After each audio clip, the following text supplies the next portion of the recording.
बेटे अब ये जो पानी वाले जो और जो चाय की सेवा है ये बीच में अब नहीं चलेगी। और जो छोटे बच्चे बैठे हैं ये भी अपने स्थान पर सही बैठे हैं, शरारत नहीं करनी है।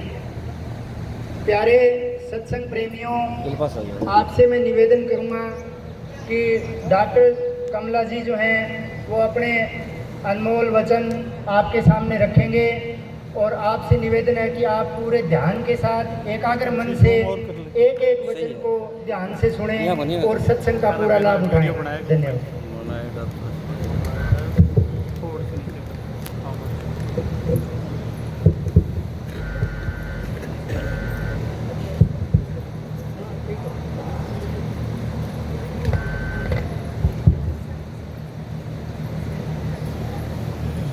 इसको स्टैंड पे ही रखिए, स्टैंड पे ऐसे आप हिलेगा नहीं। गुरुर्ब्रह्मा गुरुर्विष्णु गुरुर्देव महेश्वर, गुरु साक्षात परब्रह्म तस्मै श्री गुरुवे नमः। प्रेमी सत्संगी भाई और बहनों,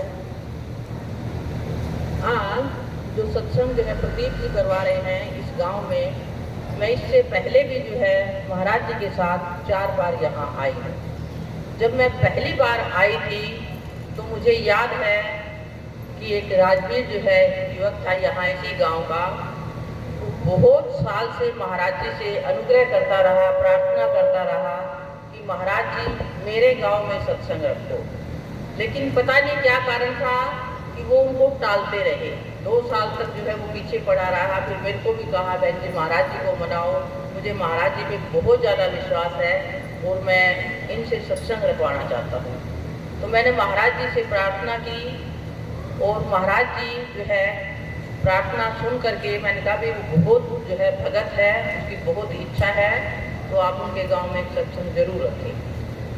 तो उनके कहने पर राजवीर ने पहली बार सत्संग बहुत अच्छा करवाया, फिर दोबारा भी बुलवाया, दोबारा भी सत्संग करवाया। उसके बाद वो राजवीर जो है मेरे पास भी आया और कहने लगा कि महाराज जी बहन जी मैं महाराज जी के गांव जाना चाहता हूँ, मेरी बहुत इच्छा है कि एक बार मैं महाराज जी के गांव जाऊँ। मैंने कहा बेटे महाराज जी जो है गांव जाने की इजाज़त नहीं देते, वो कहते मैं खुद ही आ जाता हूँ, मेरे गांव में इतनी कोई सुविधा नहीं है, कोई ज़्यादा सत्संगी नहीं है, उनका भाव नहीं है, तो इसलिए मैं ज़्यादा गांव किसी को नहीं बुलाता। फिर भी वो आग्रह करने लगा तो मैंने कहा मैं एक युक्ति बताती हूँ, तो ये कह देना कि मैं सालासर गया था और इसलिए महाराज जी आपके दर्शन करने आ गया। तो उसको ये बात जची और वो महाराज जी के गाँव पहुँच गया। पहुँचने के पश्चात महाराज जी ने उसका बहुत सम्मान किया और उसको 2 बंदे गए थे, वो सत्संग किया, काफ़ी लंबा सत्संग दिया। उसके बाद वो मुझसे मिला और कहने लगा कि बहन जी महाराज जी ने जो है बहुत ही अच्छा सत्संग जो है मुझे दिया है और मैं बहुत खुश हूँ। लेकिन मैंने बाद में बता दिया महाराज जी मैं सालासर नहीं आपके दर्शन करने ही आया था, मेरे से जो है झूठ नहीं बोला गया। मैंने कहा बहुत अच्छा किया, झूठ बोलना भी नहीं चाहिए, मैं तो तेरे को युक्ति बता रही थी तेरे भाव को देख करके। उसके पश्चात ऐसी दुर्घटना घटी, वो सबको पता ही है। तो कुछ 1-2 दिन पहले किसी ने मेरे को बताया कि भाई उन लोगों का तो वो सत्संग में आते नहीं है, उनका शायद विश्वास खत्म हो गया है। तो ऐसी बात नहीं है, क्योंकि ये देखो जिसका काल आना है उसको कोई रोक नहीं सकता। यहाँ पर हम जो है भ्रम में पड़ जाते हैं, किसी का काम नहीं होता। कई बार कहते हैं जो भगत बना हुआ है उसके तो इतने कष्ट आ रहे हैं, उसको जाना नहीं चाहिए था, ये है वो है। लोगों के दिमाग में कई तरह के भ्रम आ जाते हैं। ऐसा कुछ भी नहीं है, जिसका जो समय निश्चित है वो वहीं पर उसी जगह उसके प्राण निकलते हैं। मैं इसको एक छोटी सी मिसाल के द्वारा आपको समझाना चाहती हूँ, आपको ये बात समझ में आ जाएगी, मुझे भी नहीं आती थी। एक जो है गरुड़ जो है बैठा हुआ था, पक्षियों का राजा था। तो वहीं पर जो है एक छोटा सा कबूतर बैठा हुआ था। यमराज जो है उधर से निकला तो उसने जो है टकटकी लगा करके कबूतर की तरफ देखा। अब कबूतर तो डर गया, इसको यमराज देखेगा तो इसका मतलब उसका काल है। तो कबूतर जो है डर के मारे कांपने लगा। तो पक्षियों का राजा गरुड़ कहने लगा आप डरो नहीं, मैं पक्षियों का राजा हूँ, मैं आपकी रक्षा करूँगा। तो उसने जो है उसको पीठ पर बिठाया और उसको बिठा करके उड़ करके बहुत दूर ले गया और एक पहाड़ के ऊपर एक कोई टापू सा बना हुआ था, एक वृक्ष के खोखल में जो है उसको छोड़ दिया और कहने लगा कि यहाँ यमराज तो क्या उसका बाप भी नहीं आ सकता। और उसके पश्चात वो छोड़ करके जब वापस आया तो उसको फिर जो है यमराज मिले, तो यमराज को जो है उसको गरुड़ को देख करके मुस्कुराने लगे। तो वो कहने लगे कि क्या रहस्य है, मुझे समझ नहीं आया, पहले तो आप कबूतर की तरफ लगातार देख रहे थे, अब आप मुझे देख करके मुस्कुरा रहे हो, या कि ये क्या रहस्य है। तो यमराज कहने लगा कि मैं कबूतर को ये देख रहा था कि इसकी मृत्यु जो है इतने दूर स्थान पर लिखी हुई है, ये कबूतर उड़ करके वहां जा ही नहीं सकता। तो मैं सोच रहा था विधाता ने क्या लेख लिखा हुआ है, ये यहाँ बैठा है, मौत उसकी वहां लिखी हुई है, अब मैं ये हंस रहा हूँ कि तू उसको वही जगह छोड़ आया जहाँ उसकी मौत हुई थी और वहां जो है उसकी खत्म हो गया। तो क्या है ये कारण, क्योंकि इस हम रहस्य को समझ नहीं सकते। मौत जो है हमेशा कोई बहाना लेकर के आती है, जहाँ पर जिस स्थान पर होनी है वो इंसान को भावी अपने आप ले जाती है। तो उस राजवीर ने जाना तो था ही, लेकिन उससे पहले उसके देखो कितने शुभ कर्म मना गए। महाराज जी के दर्शन के, संतों के दर्शन से तो कहते कितने पुण्य हो जाते हैं। उसके पश्चात वो सत्संग सुन के आया, तो उसका जो शुभ कर्म था वो उसको ऐसी जगह ले जाएगा जहाँ उसकी आगे तरक्की होगी, वो इसी रास्ते पे और अच्छी तरक्की करेगा। तो उसके घर से कोई आया है क्या राजवीर के घर से? हाँ, तो इसके लिए जो है मैं बाद में बात करूँगी आप लोगों से। तो ये मैं बताना चाहती हूँ कि ये इस तरह के जो है मन में जो है भ्रम नहीं पालने चाहिए, क्योंकि धर्म के विषय में भी इतने भ्रम लोगों को जो है पड़े हुए हैं कि लोग समझते ही नहीं हैं। गुरुओं के पास जा रहे हैं, नाम ले लेते हैं, प्रसाद लेते हैं, विश्वास टिकता नहीं है और खेल विश्वास का है। तो इसलिए जो है अगर किसी के शुभ कर्म होते हैं तो उसको सही गुरु मिलता है और वो आपको रास्ता बताता है। मैं जो है इसी कैटेगरी की थी, क्योंकि जिस इंसान के हृदय में सच्चाई है, जो चीज जानना चाहता है, अगर वो सचमुच जिज्ञासु है तो उसका कल्याण है। कुछ लोग तो हम देखा देखी जाते हैं सत्संग में, इस सत्संग में चलो फायदा होगा, फायदा तो होगा क्योंकि ये अच्छा रास्ता है। चाहे कोई गुरु कैसा भी है, कम से कम सत्संग में बात तो अच्छी बताता है। अगर बात पकड़ लेता है फिर तो उसका कल्याण है। लेकिन जो है वो देखा देखी सत्संग में जाता है, वो टाइम पास करके आता है, तो कितने भी जाओ, अगर सत्संग में जा करके कोई बात पकड़ में नहीं आती है तो फिर कोई गुरु पीर, कोई संत महात्मा, कोई किसी को पार नहीं ले जा सकता। पार आपने खुद उतरना है, अपनी करनी से उतरना है। गुरु जो है वो केवल रास्ता दिखाता है। मैं जो है बचपन से मेरे कोई शुभ कर्म थे, इस राम नाम की जो है मुझे बचपन से ही जो मेरा विश्वास था। मंदिरों में जाती थी, फिर जब बड़ी हुई तो कथाएं सुनती थी, गांव में कोई महात्मा आता था उनके प्रवचन सुनती थी और मेरे मन में जो है ये विचार उठता था कि मुझे बहुत अच्छे लगते थे महापुरुषों का प्रवचन सुनना। छोटी सी थी, जब मैं मंदिर में जाती थी तो वहाँ पे जो है एक महात्मा बड़ा हैरान होता था, जो कथा कहता था, कहने लगा कि ये उम्र, वहाँ सारी बूढ़ी बूढ़ी औरतें बैठी होती थी, इस उम्र में इस बच्ची को इतना शौक है, तो बहुत जो है कुछ सुनता। तो वहाँ से भी जो है मैंने बातें ग्रहण की। वो बताता था कि घर में जो है कोई बहन बेटी आए तो उसको नाराज करके नहीं भेजना चाहिए। आजकल लड़कियों को देखते ही माथे में सड़ पड़ जाते हैं, भी आगे कुछ देना पड़ेगा।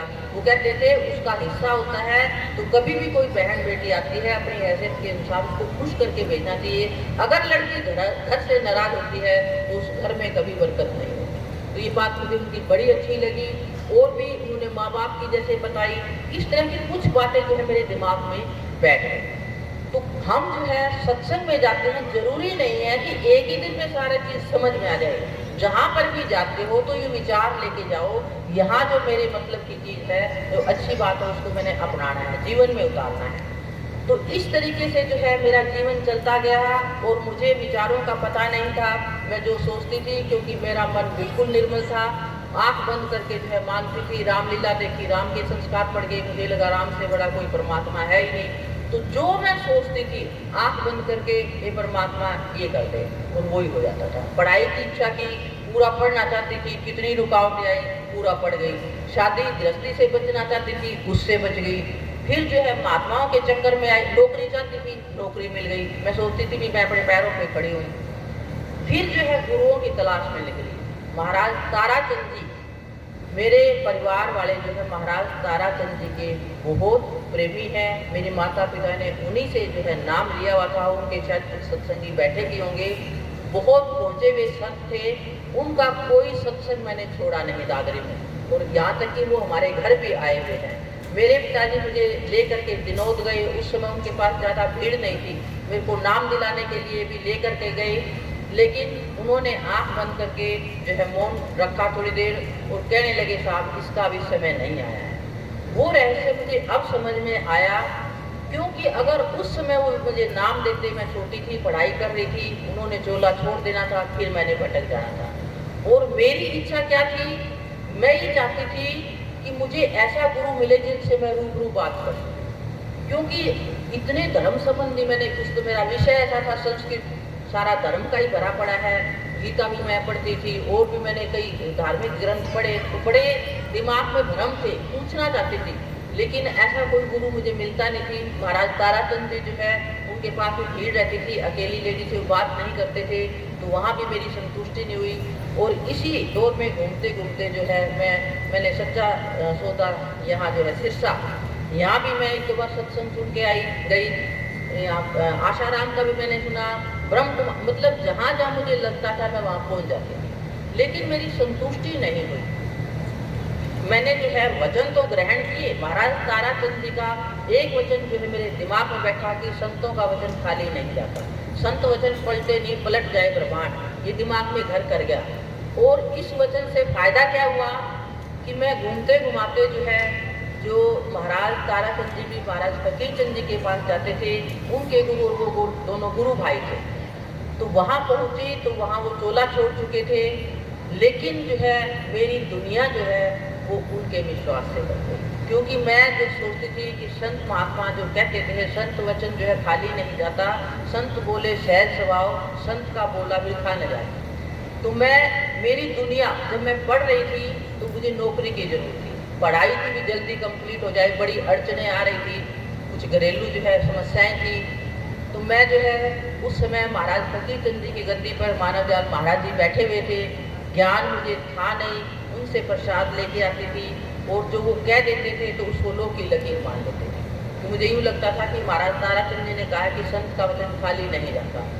तो उस एक विचार से जो मैंने पकड़ा, तो मैं जो भी जो है आशीर्वाद लेके आती, चाहे वो काम किसी भी कितना भी कठिन क्यों ना हो, मेरा आसानी से वो करने लगा। आराम से मेरी पीएचडी हो गई, नौकरी में भी जो है एक बार जो है कॉलेज में यूनिवर्सिटी में एडोक की पोस्ट निकली, मैं उस दिन आश्रम में ही थी, तो मेरे पास टेलीग्राम आया, डायरेक्ट इंटरव्यू है, एडोक पोस्ट थी, तो मैं जो है महाराज जी के पास गई, महाराज जी ने जो है मुझे जो है 10 का नोट दिया और प्रसाद दिया, और कहने लगे जा तेरा काम हो जाएगा।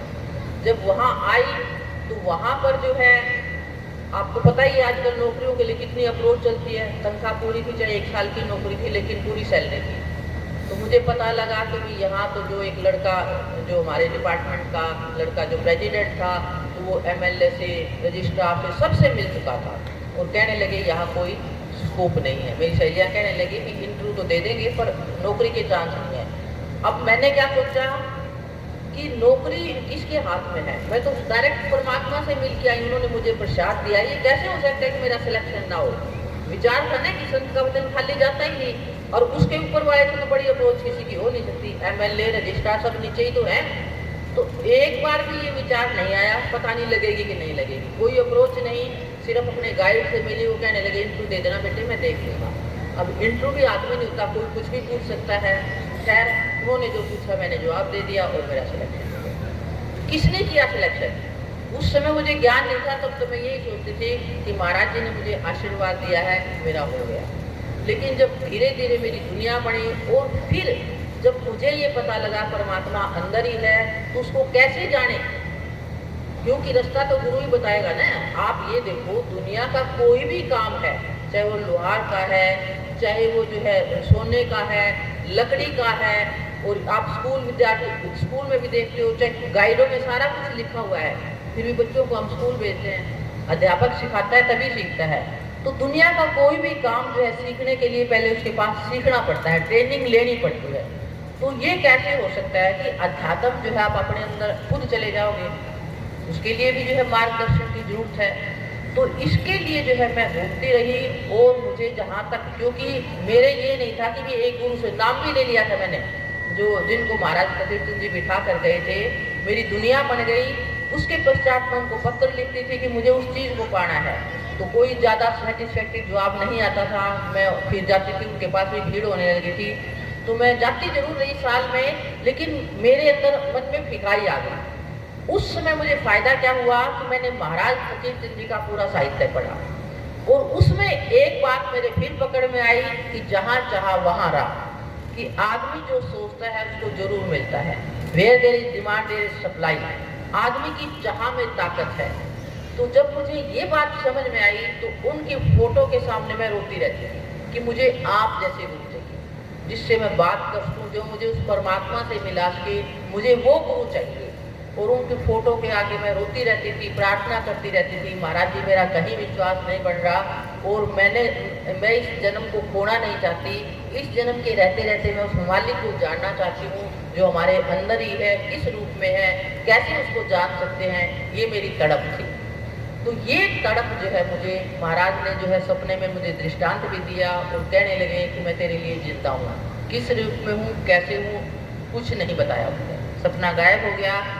और इसी दौरान जो है महाराज लालचंद जी जो यहाँ आए हुए हैं, जो मेरे परम आराध्य गुरु हैं, उनसे मेरा संपर्क हुआ। तो उन्होंने मुझे देखते ही वहाँ कहा, बेटी तू जिस काम के लिए यहाँ आई है, तुझे यहाँ नहीं मिलेगा। और मैं यहाँ बताता भी नहीं हूँ, क्योंकि गुरु गद्दी पर मैं ज़्यादा ऊंची बात नहीं करता। गुरुओं को ईर्ष्या हो जाती है भी ये मेरे से जानता है, कहीं संगत इनके पीछे ना हो जाए, क्योंकि वो नहीं चाहते थे कि गद्दी, वो लेना नहीं चाहते थे। तो वो जो बैठता था उसको पुजवा देते थे। वो कहते थे भी काम लोगों के विश्वास से होना है, और जो सच्चा जिज्ञासु वो अपने आप सही जगह पहुँच जाएगा। तो इस तरह से जो है मैं फिर, उन्होंने मेरे को जयपुर बुलाया। उनके कई सत्संग मैंने जा के सुने, तो कई जगह जा चुकी थी, विश्वास बढ़ता नहीं था। लेकिन उनकी रहनी मुझे बड़ी अच्छी लगी। बस से जाते थे, रेल से जाते थे। इससे पहले मैंने जितने गुरुओं को देखा बड़े ठाट बाट से रहते हुए देखा।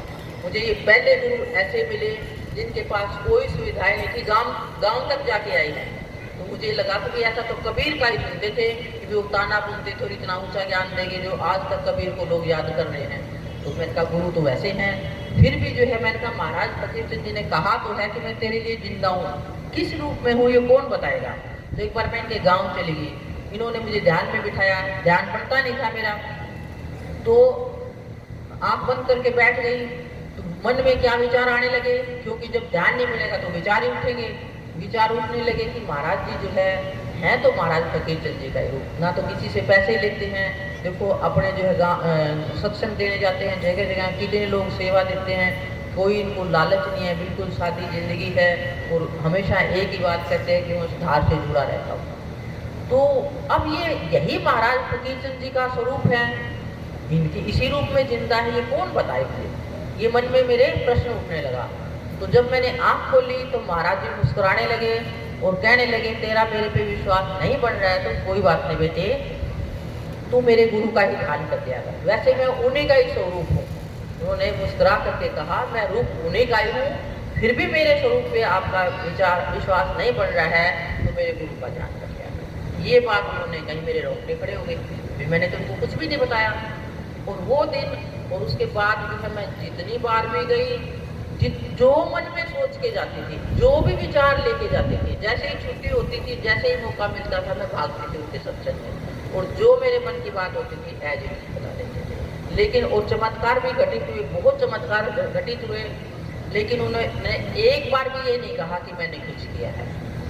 फिर जो है धीरे धीरे जब विश्वास बना, तो जिस चीज़ की मुझे वर्षों से तलाश थी वो मुझे अनुभव में आई प्रकाश के रूप में। मुझे जबरदस्त जो है प्रकाश आने लगा। तो महाराज जी को मैंने बताया, कहने लगे कि ये जो है तेरे ब्रह्मचर्या तेरा कायम है, और ये ब्रह्मचर्या जिसका कायम रहता है उसको प्रकाश जल्दी आ जाता है, लेकिन तूने यही नहीं रुकना है, आगे चलना है। प्रकाश से आगे जो है शब्द है, सार शब्द है, उसमें तूने चलना है कि यहाँ तक जो है नहीं रुकना। और उसके पश्चात सजनों मैं महाराज जी के साथ 25 साल तक रही।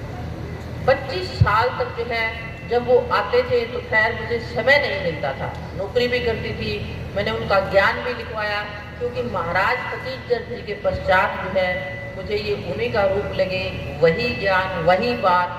तो मैंने कहा महाराज फकीर चंद जी की महाराज जी पुस्तकें मिलती नहीं है, अब तो खैर मंदिर वालों ने छपवा दी है, तो मैं ये ज्ञान आपका पुस्तक को मैं लिखना चाहती हूँ। तो एक 2-4 बार तो उन्होंने मना किया। मैंने कहा आपका ज्ञान आपके साथ ही चला जाएगा, पुस्तक में आएगा तो पता नहीं कितने लोगों को लाभ हो जाएगा। खैर आग्रह करके मैंने वो पुस्तकें लिखवाई, बड़ी मेहनत की, रात को बैठ बैठ करके किताब लिखती थी, दिन में नौकरी करती थी, छुट्टी होते ही महाराज जी के साथ काटती थी। जब ध्यान में बैठती थी तो नींद आ जाती थी, इसीलिए मैं उनकी जैसी अवस्था में पहुंच नहीं पाई। अब मुझे ऐसे मैं कहती थी महाराज जी मेरी आप जैसी अवस्था कब बनेगी? तो कहने लगे कि ये काम करती रहना मेरा वाला, ये काम तेरे को दे के जा रहा हूँ, ये गुरु ऋण है, अगर ये काम करती रहेगी ईमानदारी के साथ तो उसी जगह पहुंच जाएगी। तो मैं ये कहना चाहती हूँ कि आपको जो कुछ भी जो सच्चे मन से उस रास्ते पर चलना चाहता है, आगे जाना चाहता है या दुनिया बनाना चाहता है, तो वो गुरु के मार्गदर्शन में चलेगा तो उसका कोई काम रुकेगा नहीं। गुरु कहे जो हित कर जान, गुरु कहे जो हित कर जान, जो गुरु बताता है उसको हित कर मानो और उसकी बात को स्वीकार करो, उनकी आज्ञा पर चलो। जैसे गुरु कहे उनकी आज्ञा का पालन करते रहोगे तो तुम्हारी दुनिया बन जाएगी। जैसे महाराज लालचंद जी ने बताया हुआ है कि कैसे मैं महाराज फकीर चंद जी के पास पहुंचा, कैसे मेरा विश्वास बना। उन्होंने एक ही बात कही थी कि धर्म विश्वास की जड़ पे टिका हुआ है। महाराज फकीर चंद जी ने जब महाराज लालचंद जी भी व्यास होकर आए थे तो उन्होंने 2 ही शब्दों में जो है, थोड़े से शब्दों में बताया कि बेटे धर्म विश्वास की जड़ पर टिका हुआ है, तेरा विश्वास होगा तो काम हो जाएगा, नहीं तो कोई गुरु फिर कुछ नहीं कर सकता। वो कहने लगे जी मैं तो समझ नहीं पाया आप क्या कहना चाहते हो। उन्होंने अपने गुरु की मूर्ति रखी हुई थी, कहने लगे ये मूर्ति देख रहे हो महर्षि शिवलाल जी की, तो ये जब शरीर रूप में थे मैंने इनको परमात्मा माना, जो ये कहते थे मैं उनकी आज्ञा का पालन करता था। जैसे जैसे इन्होंने बताया मैं उनकी बात को मानता चला गया, तो मेरी ये दुनिया भी बन गई और मैं उस अवस्था में उन्हीं का रूप बन गया। अगर तू इस मूर्ति को नहीं मानता है, तेरा विश्वास नहीं है, तो इस मूर्ति के ऊपर कूड़ा भी करकट भी डाल देगा तो तेरा ये कुछ नहीं बिगाड़ेगी, क्या समझे? कहने लगा नहीं जी।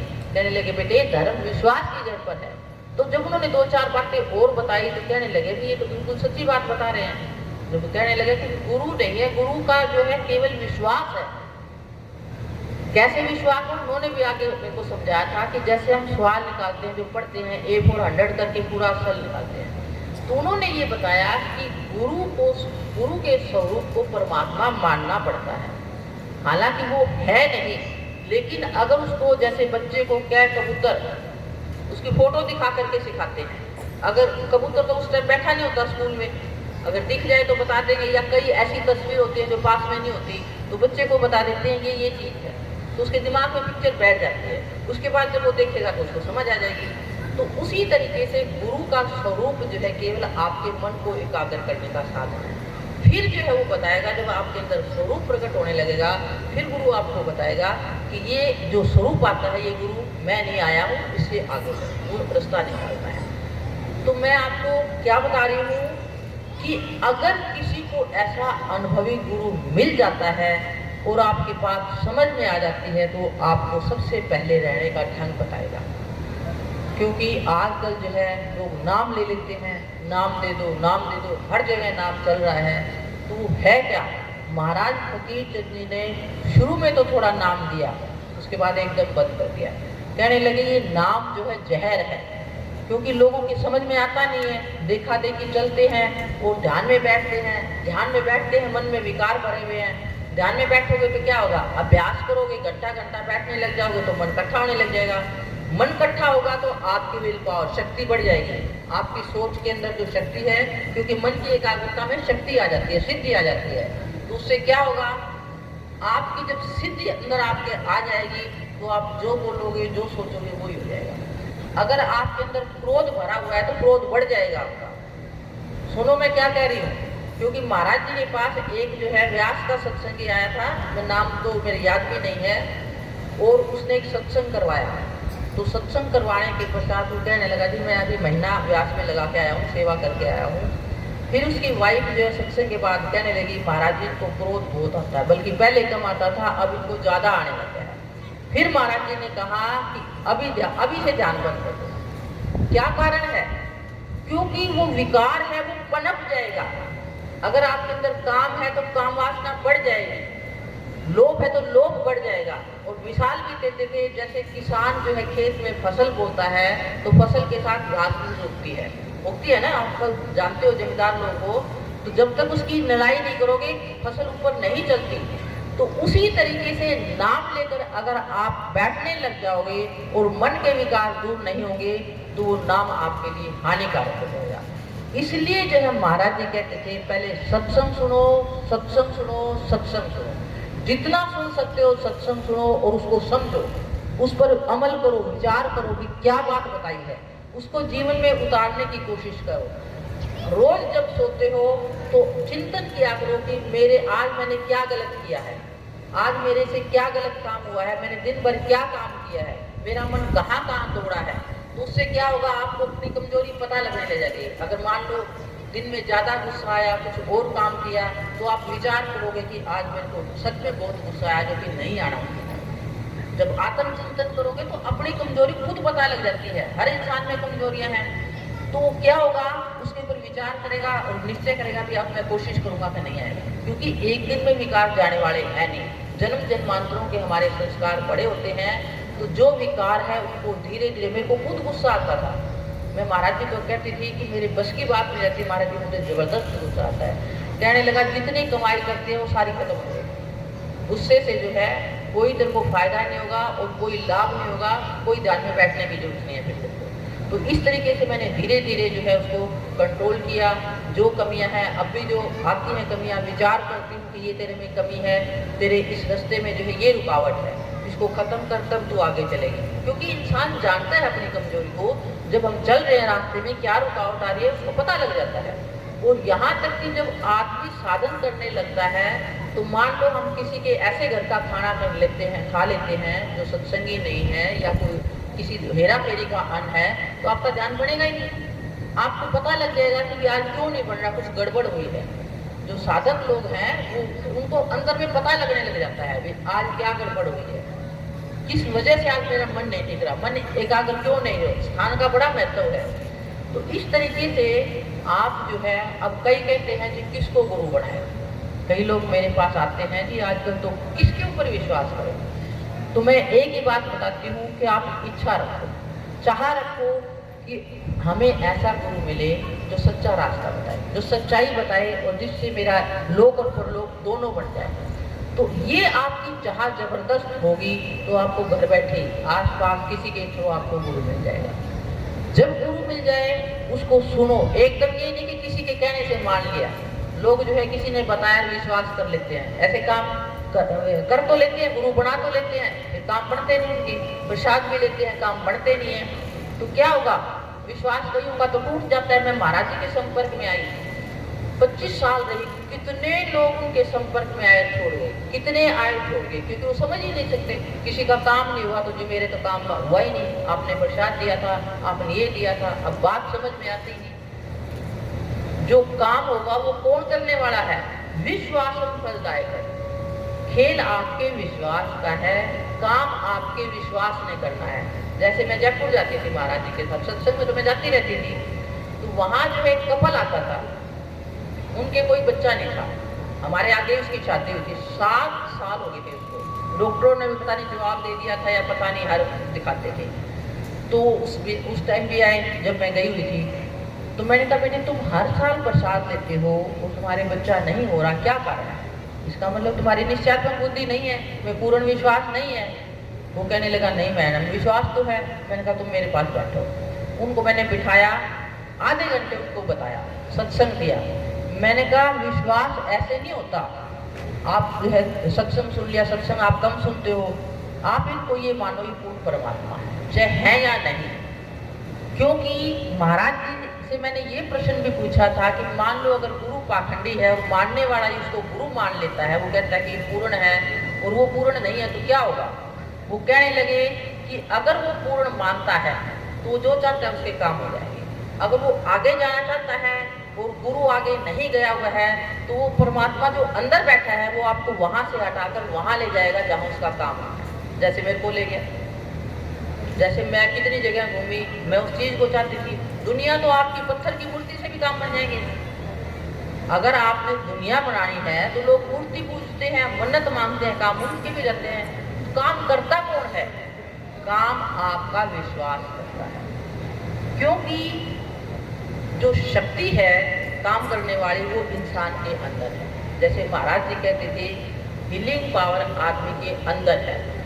आप किसी डॉक्टर के पास जाते हो, अगर आपका उस डॉक्टर के पास प्रति विश्वास नहीं है, भी तो लूटता है या वो करता है और आप चले गए, आपसे वो दवाई असर ही नहीं करेगी, आपका विश्वास ही नहीं है। तो उसी तरीके से आपका जब विश्वास नहीं है तो कोई डॉक्टर, कोई गुरु की कोई काम नहीं करता।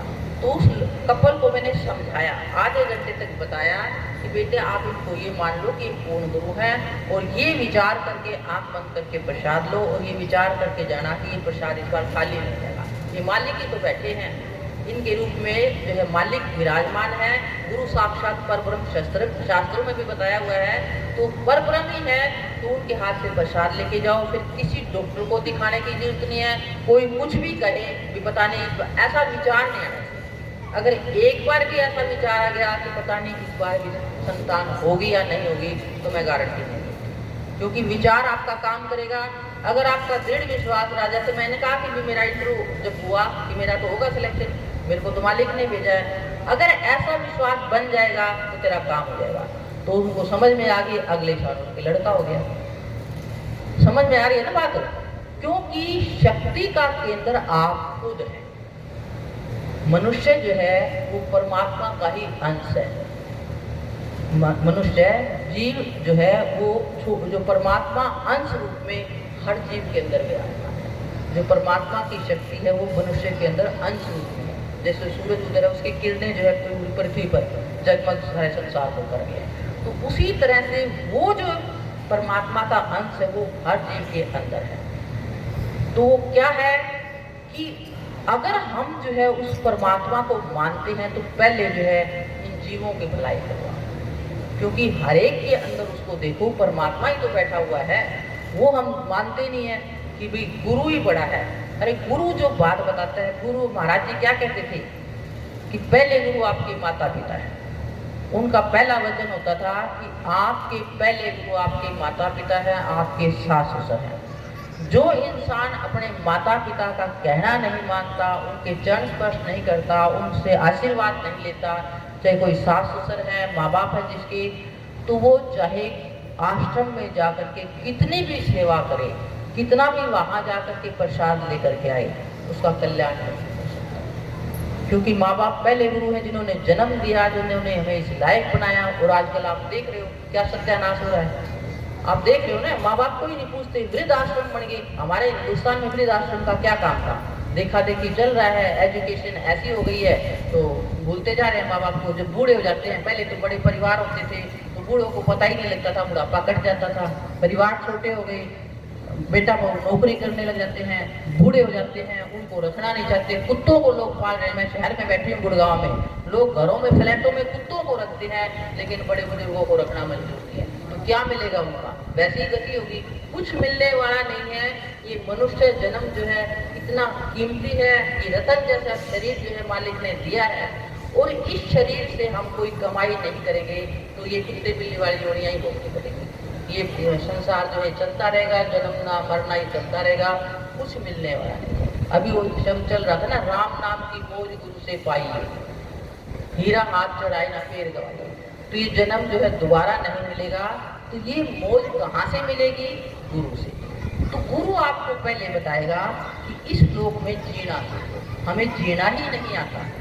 क्यों नहीं जीना आता? घर घर में कलह, घर घर में अशांति, हर आदमी तनाव में, दिमागी परेशानी होने लगी। पहले डिप्रेशन कभी सुने ही नहीं थे, अब पढ़े लिखे ज्यादा होते थे। डिप्रेशन के डॉक्टर बढ़ गए। अब साइकेट्रिस्ट के पास जाओ जी, वो इलाज करते हैं, दवाइयाँ देते हैं। क्या दवाई देते हैं? नींद की दवाई देते हैं। नींद आती नहीं। जो डिप्रेशन में रहेगा, ज्यादा सोचेगा, नींद नहीं आएगी। इसको नींद नहीं आएगी तो दिमाग की परेशानी आएगी। तो गुरु जो है वो क्या होगा? अगर कामिल गुरु है तो बताएगा कि पहले घर में सुख शांति लाओ, सुख शांति कैसे आएगी? सुख शांति जो है आपकी रहने से आएगी, जो आपको बताया जाता है माँ बाप का सम्मान करो, आपस में भाई बहन जो है उससे प्रेम रखो, उन सब में परमात्मा है, जो जरूरतमंद है उसकी मदद करो। अगर घाटा भी लग जाए तो कोई घाटा नहीं आएगा अगर भाई की मदद करते हो। भाई भाई को देख के खुश नहीं है, घरों में क्या हालत हो रही है। और उसके पश्चात फिर वो कहते हैं कि घरों के अंदर कूड़ो मत। मान लो दो भाई इकट्ठे रहते हैं परिवार में, और उसमें से सास तेज है या जेठानी तेज है, किसी के घर में चलती है, किसी ने कुछ कह दिया तो उलट करके कई बार नहीं बोल सकते, चलती नहीं है किसी की, तो वो क्या करेगा? अंदर ही अंदर कूड़ेगा तो क्या होगा? अगर किसी का मन कूड़ता है तो उसने मेरे को ये बात कही, ये अपमान किया मेरा, ये गाली दी, तो अंदर कूड़ेगा तो क्या होगा? वो विचार जो उसके कूड़ने वाले हैं, बुरे विचार हैं, वो ऊपर जाएंगे। ऊपर जा करके जब आएंगे तो वो घर में आफत लाएंगे, फिर उस घर में वो नहीं होगे, शांति नहीं रहेगी, दुर्घटना हो जाएगी, बीमारी आएगी, कोई ना कोई संकट आएगा, घाटा लग जाएगा। मतलब कोई ना कोई जो आफत आती है वो हमारे ही संकल्प से आती है, हमारे ही विचारों से आती है। कोई किसी को दुख नहीं देता, दुख हमारे विचारों का है। कोई सुख दुख का दाता नहीं है, ये शब्द भी है, सुख दुख का कोई दाता नहीं है, अपने ही के कर्म का फल मिलता है। जो हमारे ही शुभ अशुभ कर्म है उन्हीं का फल हमें मिलता रहता है, और उन्हीं का सुख दुख हम भोगते रहते हैं। सोचने का हमें पता नहीं, कभी अच्छा सोच लेते हैं, कभी बुरा सोच लेते हैं, तो अच्छा और बुरा दोनों फल मिलते रहते हैं। शिव संकल्पम अस्तु, ये दुनिया बनाने के लिए हमेशा सुंदर सोचो, और ये सोचो जो परमात्मा करेगा अच्छा करेगा। तो सहन शक्ति होनी चाहिए। उसमें अष्टांग योग में जो बताया है, जो इस तरफ अध्यात्म में चलते हैं, तो उस अष्टांग योग में 8 जो है नियम बताए हैं, यम नियम, आसन, प्राणायाम, प्रत्याहार, धारणा, ध्यान, समाधि। तो उसमें जो यम बताए हैं, तो उसमें बताया है कि यम में पहला क्या बताया है? अहिंसा। अहिंसा का मतलब मन वचन कर्म से किसी को दुख मत दो। और हम घरों में क्या करते हैं? एक दूसरे का अपमान करते हैं, गाली गलौज करते हैं, किसी को ऐसी कड़वी बात कर देते हैं। वो कहते हैं कि वैसे जख्म भर जाता है, बोला हुआ वचन जो है ऐसा घर कर जाता है कि जिंदगी भर नहीं भूलता, इसने मेरे को ये बात कही। तो वो जिसको बात आपने कही वो आपका भला तो सोचेगा नहीं, तो आपका कैसे भला होगा? बुरी रिलेशन छोड़ेगा आपके प्रति। तो इसलिए जो है क्या बताया उसमें? अहिंसा, कि मन वचन कर्म से जो है कभी भी जो है किसी का बुरा मत सोचो, हमेशा अच्छा ही सोचो। कोई गलत भी करता है तो क्या भगवान इसको संतोष देते हैं। और मैंने बता रही ना, दुख कोई नहीं देता, हमारे ही ये रिश्ते, जितने ये रिश्ते नाते हैं ना, कोई सास बन के आ गई, कोई बहू बन के आ गई, कोई भाई बन के आ गया, कोई रिश्तेदार बन के आ गया, ये सब लेने देने के सवाल है। वो कहते हैं वो दुख नहीं दे रही, वो आपके पिछले जन्म का लेना देना है, तो उसको खुशी खुशी चुका दो। किसी की पत्नी ऐसी आ जाती है, महाराज जी मिसाल देते थे, कहते मैं गया एक राजस्थानी, तो कहते शरीफ होते थे, उसके ना बड़ी झगड़ालू टाइप की औरत बोलती थी, हरियाणा की, बड़ी सीधा लठ मारती थी। तो उसके पास गए तो वो महाराज जी कहने लगे, भाई तू इतनी इसकी कैसे सुनता है? कहने लगा, जी ये तो मेरा आपसी समझौता है, वो बच्चों को पाल रही है, मुझे कोई दुख वो नहीं होता, मुझे ज्ञान है कि पिछले जन्म का बदलाव होता है। तो ये जब बात समझ में आ जाएगी फिर कैसे दुख, जब अपने ही किए कर्म है। तो ये बातें समझ में आती है सत्संग है। बिन सत्संग विवेक न होई, राम कृपा बिन सुलभ न होई। सत्संग के बगैर आपको विवेक नहीं होगा कि क्या सही है और क्या गलत है। सत्संग ये बात समझ में आ जाएगी कि क्या चीज़ सही है और क्या गलत है। गलत कुछ है ही नहीं, आपका विचार गलत है, विचार ही तो बदलना है, 1 मिनट में सारा खेल सही हो जाएगा। तो अहिंसा बताया, फिर उसमें बताया है कि झूठ मत बोलो कभी भी। हम बात बात पे झूठ बोलते हैं, एक झूठ को छिपाने के लिए 70 झूठ बोलनी पड़ती है। चोरी की कईयों की आदत होती है, वैसे चोरी नहीं करते। तो महाराज फतेहचंद जी कहते थे कि मेरे भाई का परिवार और मेरी वाइफ इकट्ठे बच्चे रहते थे। तो मेरी वाइफ क्या करती थी, उसकी भाई मेरा दूर रहता था तो अपने बच्चों को छिपा करके दे देती, करती है ना माएँ घरों में। तो वो कहते थे कि इससे तेरा कल्याण नहीं होगा, तेरे को तकलीफ आएगी। बच्चे तो निर्दोष हैं, उनको बराबर रखो या तो रखो मत, ऐसे ये चोरी तो है। तो इस तरह की जो है वो हेरा फेरी, वो आपके ही जो है दुश्मन का कारण, आपका ही दुश्मनी करे, वो आपको ही फल भोगना पड़ेगा उसका। तो इस तरह की फिर वो कहते थे ब्रह्मचर्य, साधक के लिए सबसे ज्यादा जरूरी है ब्रह्मचर्य का पालन, क्योंकि यही वो शक्ति है जो इंसान को ऊपर ले जाती है। कि जितने भी जो साइंटिस्ट हुए हैं ना, बड़े बड़े वैज्ञानिक, तो वो यहाँ पर ही जो है साधना करके या नोमिंग अनोमिंग एक ही विचार करते रहते हैं, सब विचार छोड़ जाते हैं। तो वो उसी विचार को लेकर के बैठते हैं, तो और जिस विचार को लेकर के बैठते हैं उसमें उनको सिद्धि आ जाती है। इसी तरह से अध्यात्म में और यही काम होते हैं, सिद्धि आपके अंदर है। तो इसलिए जो है ब्रह्मचर्य का पालन शारीरिक रूप से और मानसिक रूप से जो है उसका पालन करना चाहिए। शरीर से जो है विषय वो कम होगा जाए तो रोग नहीं लगेंगे, नहीं तो रोग लगेगा। शरीर जो है वो क्षीण हो जाएगा, दुख चिंता वो आपको आएंगे। मानसिक रूप से इस तरह के चित्र ना देखना, अश्लीलता से दूर रहना, बल्कि इसकी बजाय अच्छी अच्छी पुस्तकें पढ़ी जाएँ, सत्संग सुने जाएँ, तो सब ब्रह्मचर्य कायम रहेगा। और फिर उन्होंने इसमें बताया हुआ है अपरिग्रह, अर्थात किसी का मांग करके न खाना, ज़्यादा संचय न करना। अब लोग जो है भर लेते हैं और छूटता नहीं है लोगों से, दान दिया नहीं जाता लोगों से। कई जो है मैं देखती हूँ इतने कंजूस होते हैं कि अपने ऊपर भी खर्च नहीं करते, देना तो दूर। धन की 3 गति बताई है, सात्विक, राजसिक और तामसिक। सात्विक दान क्या है? जो आपको लगे जरूरतमंद है चुपके से उसको दे दिया, नेकी कर कुएं में डाल, कह देते ना, ये कहावत बनी हुई है। तो वो जो है आपको पता है और लेने वाले को पता है, वो दान उसका फल आपको मिलेगा। राजसिक दान कौन सा है? जो आप देते हो उसका रिटर्न चाहते हो, भी जो है बोर्ड लगा दिया कि फला सेठ ने इतना इतना ये दान दिया, या घरों में देते हैं, भी मेरी ननद आई थी गली में, कह करके मैंने उसको इतने बेच दिए, इतने वे दिए, तो वो आपका यही खत्म हो जाता है। तामसिक दान वो होता है जो जबरदस्ती चंदा चिट्ठे वाले ले जाते हैं, आप देना नहीं चाहते, कोई परिचित आ गया वो है। तो ये आपका जो धन है हम ना तो लेकर के आए और ना ही लेकर के जाएंगे। अगर आपको ये लगे कि जरूरतमंद की मदद कर दी जाए, तो उससे क्या होगा, जो आप दान कर रहे हैं वो दुगने रूप में आपको मिलेगा। आप किसी की जरूरतमंद की मदद करो, आपके कभी घाटा आएगा ही, क्योंकि उसके अंदर से जो दुआएं निकलेंगी, जिसकी जरूरतमंद की आपने मदद की है, तो धन और बढ़ेगा। जो चीज़ दोगे ना, सच्ची बात तो ये, जो भी दोगे ना वो दुगनी होकर के आएगी आपके पास। सुख दोगे तो सुख मिलेगा, दुख दोगे दुख मिलेगा, धन दोगे धन मिलेगा। तो ये चीज़ जो है देनी शुरू कर दो। ये यम बताए हैं जिनको छोड़ना है। और नियम क्या है? नियम का अर्थ होता है पालन करना। तो इसमें सबसे पहले बताया शोच, संतोष। सोच क्या है? पवित्रता। हमारा मन जो है पवित्र होना चाहिए, वस्त्र पवित्र होने चाहिए, स्थान पवित्र होना चाहिए, मन में कोई हेरा फेरी नहीं होनी चाहिए, बिल्कुल निर्मलता होनी चाहिए। छल छिद्र मोहे नहीं भावा, निर्मल हृदय सो मोहि पावा। इसमें रामायण में लिखा हुआ है, जिसके अंदर छल कपट भरा हुआ है उसको मैं नहीं मिलता, निर्मल हृदय है जिसको उसको मैं मिल जाता हूँ, चाहे वो कुछ भी ना हो। तो ये है सोच। संतोष। संतोष क्या है? कि खूब मेहनत करो, कमाई करो ईमानदारी से, फिर जो मिल जाए उसमें संतोष करो, हाय हाय मत करो। गज धन गोधन, गोधन गज धन बाज धन और रतन धन खान, जब आवे संतोष धन सब धन समान। तो आदमी जो है वो संतुष्ट होता ही नहीं है, कितना भी मिल जाए। धन आता है, मैं इनको देखती हूँ कितने कितने अमीरों को और धन आ जाए और धन आ जाए, कोई अंत नहीं है। लोगों की हाय मिटती ही नहीं है, क्योंकि जरूरतें पूरी होने के बाद भी और बड़ी कोठी बन जाए, मेरी पीढ़ियाँ 7 जन्म तक खाए, पता नहीं क्या क्या जो है लोग कर करके हेरा फेरी से किसी भी तरीके से जो है धन कमाने में संतुष्टि है ही नहीं। कहते हैं कि एक राजा के पास जो है एक महात्मा पहुँच गया, वो कमंडल था उसके पास। तो राजा ने कहा जी क्या चाहिए? कहने लगा जी मुझे ज़्यादा कुछ नहीं चाहिए, इस कमंडल में कुछ धन डाल दो, बस क्या इतना ही चाहिए? हाँ। तो उन्होंने कहा भी डालो, राजा के पास खजाने की कमी थोड़ी ना है। तो धन जो है डालने लगे और कमंडल भरे ही ना, खजाना खाली हो गया। राजा हैरान कि कमंडल में ऐसा क्या जादू है। वो कहने लगा भाई ये कमंडल किस चीज़ का बना हुआ है?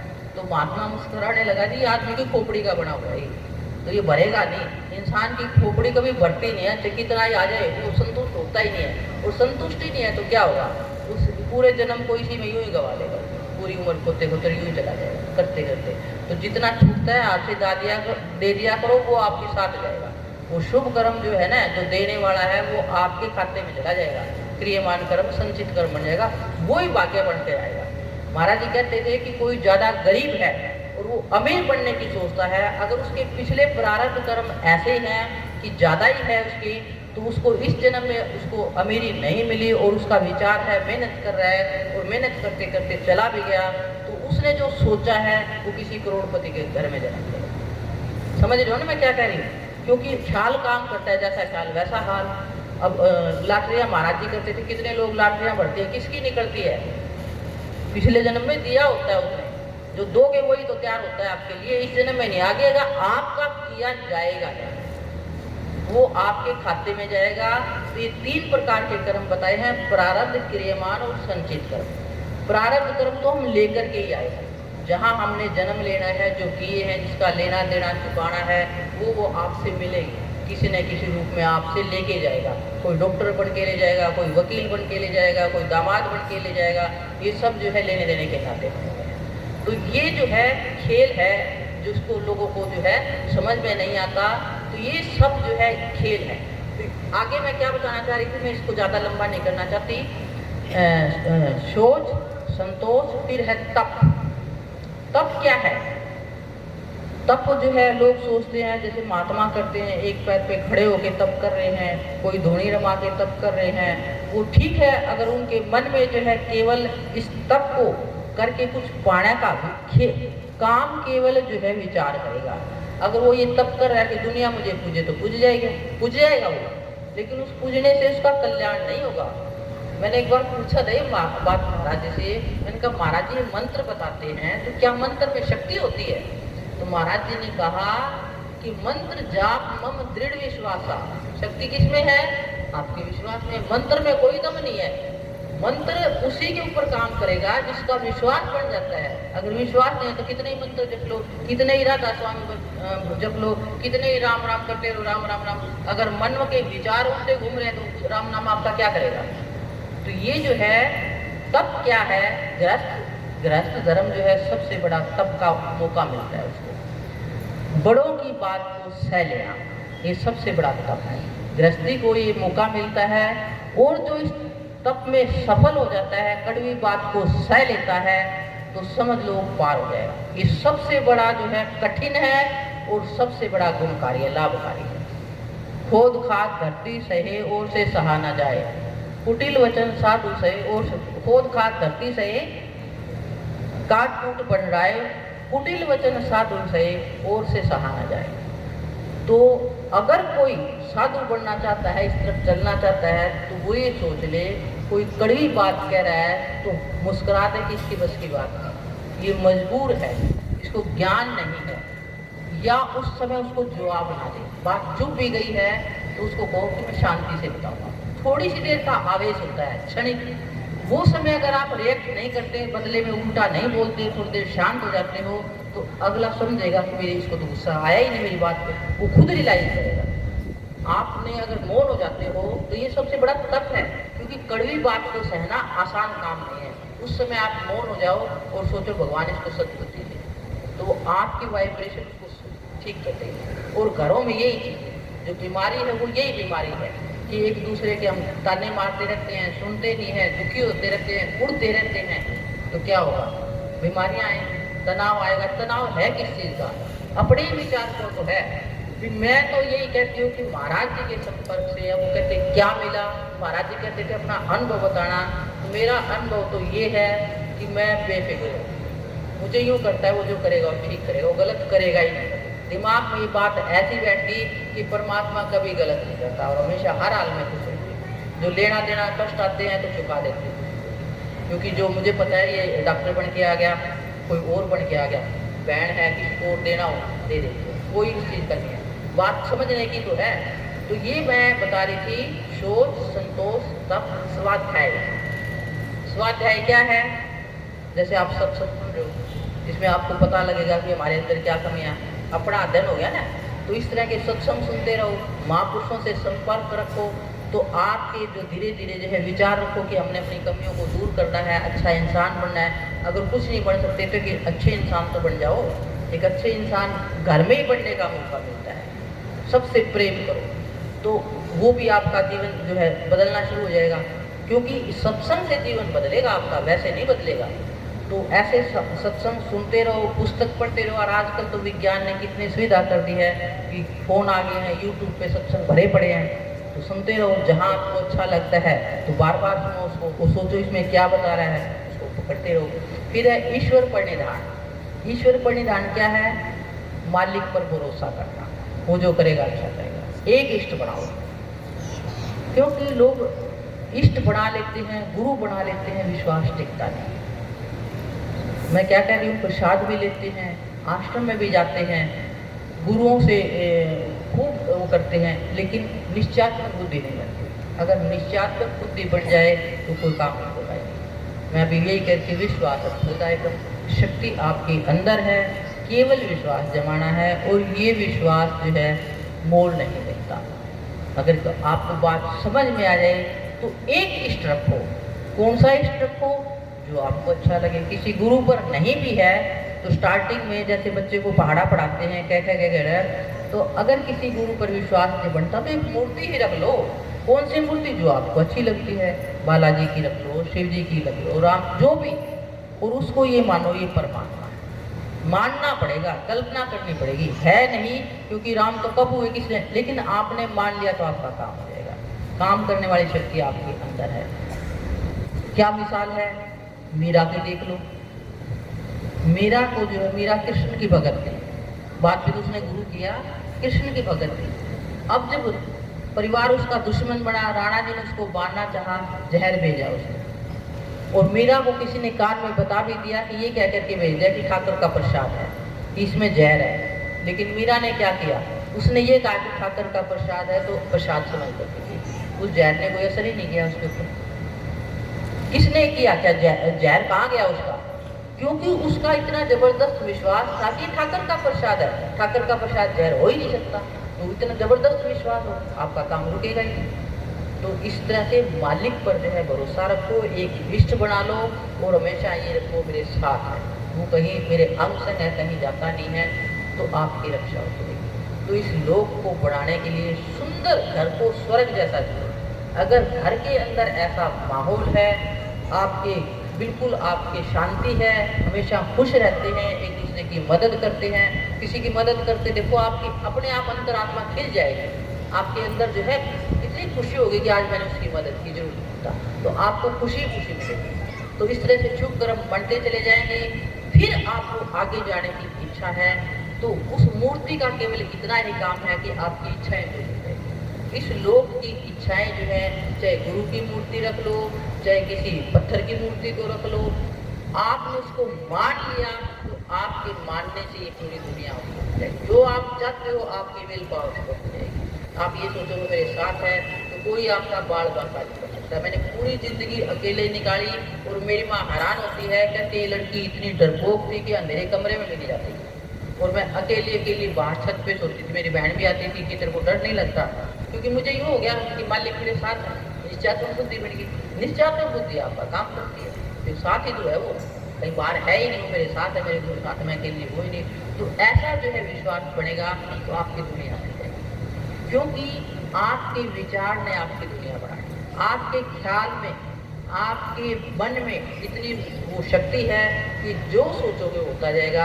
और अगर इष्ट बना लिया तो विल पावर जल्दी हो जाएगा। वैसे तो सोचने से ही हो जाएगा, लेकिन उसको सोचने से वाले काम में थोड़ा टाइम लग जाता है। जो विचार आप कर रहे हो जल्दी करना चाहते हो तो फिर जो है आपको कोई गुरु बनाना पड़ेगा, वो इष्ट बनाना पड़ेगा। इष्ट से काम हो जाएंगे आगे कि भी हमने परमात्मा से ही मिलना है।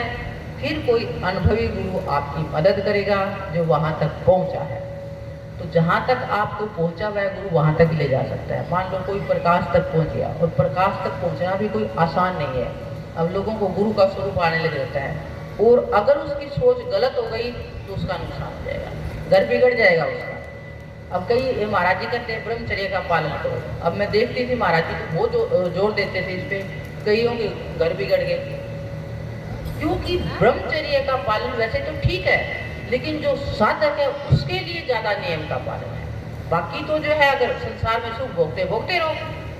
मैं क्या कह रही हूँ, क्यों अगर वो उसने ऐसा पकड़ लिया, आदमी नहीं चाहता तो घर बिगड़ेगा ही बिगड़ेगा, गृहस्थी खराब हो जाएगी उसकी। तो गुरु जो बताता है उसकी बात को समझने में फर्क रह जाता है आप लोगों के। गुरु तो सही बता रहा है, लेकिन हमारी समझ हम अपने अकॉर्डिंग कर लेते हैं, उसके अनुसार जो फिर गृहस्थी जो है बिगड़ जाती है। तो इसलिए अगर कुछ गड़बड़ होती है तो गुरु से पूछो जाकर के, जी ऐसी स्थिति हो रही है, वो बताएगा आपको रास्ता कि ऐसे नहीं ऐसे करना है। तो इसलिए जो है जीवित गुरु की महिमा है संत मत में, ताकि वो आपको गुमराह ना होने दे, आपको सही रास्ता बताए। तो फिर गुरु जो है जब ये देखेगा कि ये बिल्कुल संतुष्ट है, घर में सुख शांति है और अब ये तैयार है, क्योंकि जैसे बच्चा कॉलेज की पढ़ाई पढ़ लेता है, +2 की परीक्षा कर ली, तब उसको कॉलेज में दाखिला मिलेगा। जब तक उसने नहीं की स्कूल की पढ़ाई आगे दाखिला नहीं मिलता। तो इसी तरह से अध्यात्म में जाने के लिए पहले अपने आप को तैयार करो, पात्र बनो उसके अकॉर्डिंग भी अब मैं आगे जा सकता हूँ। फिर जब वो पात्र आप बन जाते हो तो फिर गुरु बताएगा कि आप यहाँ बैठे हो। ये जो साधन है, स्थान है माथे के ऊपर, तो ये सबसे पहले जो है बिंदी से नीचे सहस्राकार है। यहाँ सहस्राकार का मतलब क्या है कि जब आप शुरू में बैठोगे तो तरह तरह के विचार आएंगे, क्योंकि मन संकल्प उठाता है, अभ्यास बनता नहीं है, दिन भर हम सुनते रहते हैं, संस्कार लेते रहते हैं, वही संस्कार डेवलप करके आएंगे। तो इसको सहस्त्र कमल कह दिया। महाराज फकीर जी कहते हैं ये कोई कमल नहीं है, यहाँ पे ये जैसे कमल की पंखुड़ियाँ होती हैं तो उसी तरह से विचार निकलते रहते हैं। तो उन विचारों को जो है आप बैठ करके अभ्यास में रोकने की कोशिश करो, और जो स्वरूप गुरु ने बताया है, मंत्र दिया है, गुरु की देख रेख में, फिर उस स्वरूप को यहाँ लाने की कोशिश करो। अभ्यास से विचारों को छोड़ते चलो। जब विचार ढीले होने लगेंगे तो फिर आपकी जो सूरत है वो आगे आ जाएगी। थोड़ी सी यहाँ जो है बिंदी लगाते हो, यहाँ पर सूरत इकट्ठी होगी। तो यहाँ पर जब सूरत इकट्ठी होती है किसी साधक की, तो क्योंकि हम जोर लगाते हैं तो उसमें साधक जो है, साधन और साध्य, 3 चीज इकट्ठी होती है, इसलिए इसको त्रिकुटी का नाम दिया है। तो यहाँ हम जिस ध्येय को लेकर बैठते हैं, अगर किसी को लाल रंग का प्रकाश, लाल रंग का प्रकाश क्यों आता है, कहते हैं जब हम कोशिश करते हैं, जैसे किसी चीज को जोर से पकड़ते हैं तो हाथ लाल हो जाता है ना, उसी तरीके से हम जब वृत्तियों को इकट्ठा करते हैं शरीर की, तो यहाँ पर लालिमा आ जाती है, वो लाल रंग का प्रकाश दिखता है। उस लाल रंग के प्रकाश आने से आपके अंदर सिद्धि आ जाएगी, जबरदस्त सिद्धि आ जाएगी। उस समय जो है विचारों का विशेष रूप से ध्यान करना है। अगर घर में किसी का बुरा सोचोगे, बुरा कहोगे तो हालत बिगड़ जाएगी। इसीलिए महाराज जी कहते थे कि साधक को जो है विशेष सावधानी रखनी चाहिए, किसी गुरु की देख रेख करना चाहिए। उससे आगे जब सूरत जाती है, वो सूरत जो है अभ्यास कर, एक दिन का विषय नहीं है, जब अभ्यास करोगे तो धीरे धीरे सूरत निकल करके फिर और ऊपर आएगी। तो उसमें क्या है, आपके विचार खत्म होने लग जाएंगे। यहाँ पर तो इच्छा लेके बैठे, विचार तो खत्म होंगे तभी आएगा, लेकिन इतने खत्म हो जाएंगे कि जैसे आप सुन हो जाती है, जैसे गैर सा चढ़ता है ना नींद में, जैसे सोए भी नहीं और गैर सा चढ़ता है, तो वो सुन अवस्था आ जाती है। तो उसका कहते, महाराज जी कहते थे ज़्यादा लाभ नहीं होता, तो उस अवस्था से निकलना चाहिए। तो आगे भंवर गुफा वगैरह बता रखा है। भंवर गुफा, अब एक किसने बताया मेरे को कि मैं तो जाता हूँ जी, एकदम अंधेरे में चला जाता हूँ और मेरे को डर लगता है। तो वो सूरज जब निकलती है तो वो ऊपर नीचे होती रहती है, तो कईयों को डर लगता है। तो उस समय गुरु कहते हैं डरने की जरूरत नहीं है, आप ये सोचो कि वो मेरे साथ है, वो मालिक मेरे साथ है, तो डर को निकाल दो, क्योंकि आप उसको याद कर रहे हो तो कोई आपका नुकसान नहीं होगा उससे। कई और ये अनुभव सबके एक नहीं होंगे। कभी ये मत सोचना भी हम तो भगवत गुफा में पहुँचे ही नहीं है, हमारी तो अवस्था ही नहीं है, क्योंकि हर इंसान की प्रकृति अलग अलग है। तो प्रकृति के अनुसार जो है सबके अनुभव भी अलग अलग होंगे। तो उसके पश्चात जब वो सूरत निकलेगी आगे, फिर उसको जो है यहाँ जहाँ माथे के बाल मिलते हैं, यहाँ पे यहाँ उसको सफ़ेद प्रकाश नजर आता है, वाइट रंग का प्रकाश, और उस प्रकाश में सूरत काफ़ी समय तक खेलती रहती है। प्रकाश जो है वो आनंद का स्वरूप है, वो आनंद ही आनंद है उसमें, उसको मतलब बहुत आनंद आता है, वो बार बार उसमें बैठना चाहता है। जैसे मैं बता रही हूँ ना कि मैं अगर नहीं बैठती तो मुझे बड़ी बेचैनी रहती है, मुझे अगर उस प्रकाश का अनुभव नहीं होता या मेरी सूरत नहीं ठहरती है तो मुझे यूँ लगता है कि आज मैंने कोई कमाई नहीं की, आज मैं मतलब अंदर से जो है मेरे को उदासी रहती है, क्योंकि मेरी कोई चीज़ जैसे गुम हो गई है। जैसे आपने कोई अच्छी चीज़ दिखाई तो आपका बार बार मन करता है ना, तो यहाँ पर जो ठहर जाता है उस अवस्था को छोड़ना नहीं चाहता, क्योंकि गजब का आनंद है। तो इसमें जो कई कहते हैं कि जो प्रकाश का साधन करते करते जब शरीर छूट जाता है तो देवलोक में, जैसे देवताओं का वासा होता है ना, तो देवलोक देव उसमें जाते हैं और वहाँ देवताओं जैसा सुख भोगते हैं सूक्ष्म रूप से। फिर वो कहते हैं प्रकाश टूटता है, कायम नहीं रहता, फिर वो दोबारा आता है, फिर वो आगे शब्द की कमाई करता है। तो शब्द में जो है मेरा ठहराव नहीं है, कई बार अनुभव करती हूँ, कई बार नहीं करती। तो ये गजब का जो है साधन है, और शांति ही शांति है। जैसे मैं नींद का मिसाल देती हूँ, कई बार महाराज जी भी कई बार ये बात बताते थे, महाराज फकीर चंद जी ने भी बताई हुई है कि सूरत जो है कैसे ऊपर चलती है। जैसे आप नींद में जाते हो, सोते हो, तो आपको एकदम तो नींद नहीं आती, ज़्यादा ही थके हो तो पड़ते ही नींद आ जाएगी। जब नहीं हो तो नींद में क्या होगा, चेतनता रहती है हमें, तो कई बार इधर खारिश हुई कोई वो हुई तो मतलब शरीर हिलता रहता है। जब फिर आँख बंद होने लग जाती है तो शरीर निश्चल हो जाता है ना शरीर। उसके पश्चात विचारों में खेल हो गया, विचार आएंगे तो आपकी सूरत कहाँ आ गई, शरीर तो निढाल हो गया, फिर मच्छर भी काट लिया, आपको नहीं पता लगता।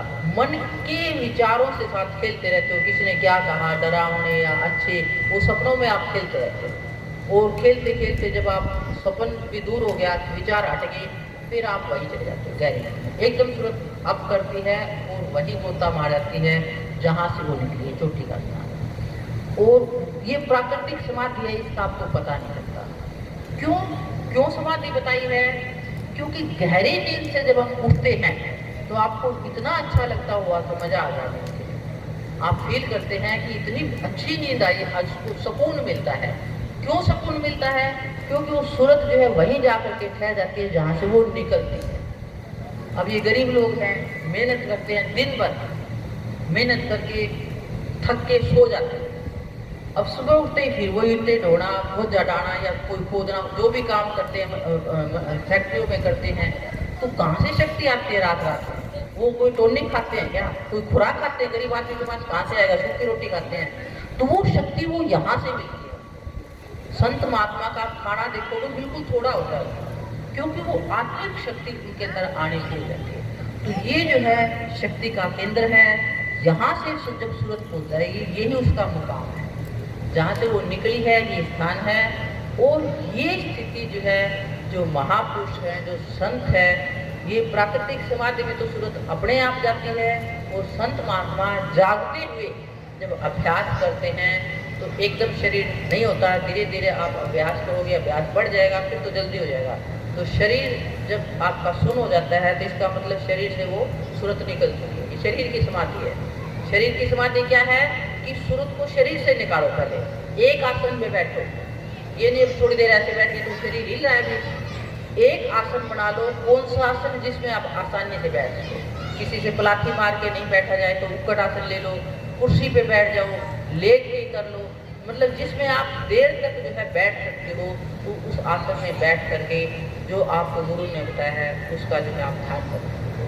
तो उस अभ्यास से विचार हटेंगे तो शरीर आपका धीरे धीरे स्थिर हो जाएगा, सुन्न होना शुरू हो जाएगा, आपको पता ही नहीं लगेगा। फिर जो है विचार उठेंगे, फिर आप सोचोगे ये विचार तो मेरे मन उठा रहा है। विचार कहीं बाहर से छोड़ने आते हैं, आपके ही देख के सुने विचार है, उनको छोड़ने की कोशिश करो। ये विचार कुछ नहीं है, ये तो मेरा वो रास्ता रोक रहे हैं, तो उनको ड्रॉप करो, फटाफट कट करो। जैसे पानी का बहाव होता है तो आप उसको बांध लगा देते हो कि पानी आगे ना जाए, तो उसी तरह से विचार जो है आपकी सूरत को आगे जाने से रोकते हैं, तो उसको हटाओ वहाँ से, इसको आगे जाने देते।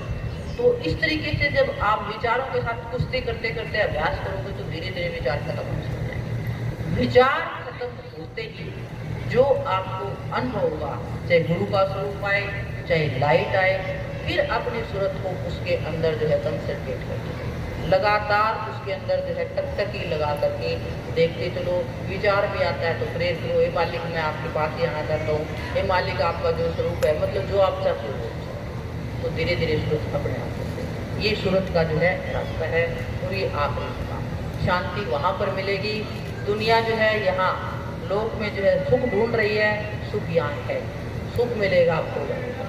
तो जो सज्जन वहाँ जाना चाहते हैं तो कोशिश करो पहले दुनिया बनाओ। सबसे पहले अपना लोक, जिस घर में सुख शांति नहीं है, जहाँ पर स्वर्ग जैसा जीवन नहीं है, तो वो कितना भी कुछ कर ले सज्जनों, मेरे अनुभव में आया नहीं। जो कमियां हैं उन कमियों को दूर करो, मालिक से पूछो, गुरु से पूछो जो हमारे लिए क्या चाहिए, वो बताएगा, उसके अनुसार चलो। मेरे ख्याल से मैंने काफ़ी समय ले लिया है, घंटा तो बोल दी होंगी।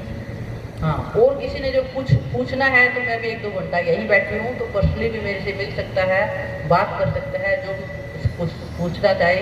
किसी को किसी भी तरह का भ्रम है, शंका है, वो सब दूर हो जाएगी। गुरु मिले तो भ्रम न आए, गुरु जब मिलता है तो भ्रम रहने नहीं चाहिए, क्योंकि जब तक मेरे भ्रम रहे मैं भटकती नहीं। जब गुरु मिले मेरे सारे भ्रम दूर हो गए और मैं ठीक गई। खाने को लिए जब आप जो है खाते रहोगे, जब पेट भर जाएगा तो कितने भी पकवान आ जाए आपको गली बस हो जाएगा, अब पेट में जगह नहीं है। तो जब गुरु मिल जाता है, आपको संतुष्टि हो जाती है, तो आप भटकोगे, आपको ये लगेगा ही नहीं वहाँ कुछ मिल सकता है। कईयों को कहता है ना कि उस गुरु के पास है, वो तब तक है जब तक आपकी भटकन, आपके भ्रम दूर नहीं हुए। भ्रम दूर हो जाएंगे, बात समझ में आ जाएगी, तो करना आपने खुद है, कोई करके नहीं देगा, करनी आपने खुद है। किसी गुरु पीर में कोई शक्ति नहीं है जो आपका कर्म कर दे। ये कह देते हैं ना गुरु कर्म ले लेता है, गुरु ये कर देता है, ये सब बंडल है, कुछ भी नहीं है। करनी आपको करनी पड़ेगी, गुरु केवल रास्ता दिखाएगा। तो इन शब्दों के साथ सभी को राधा।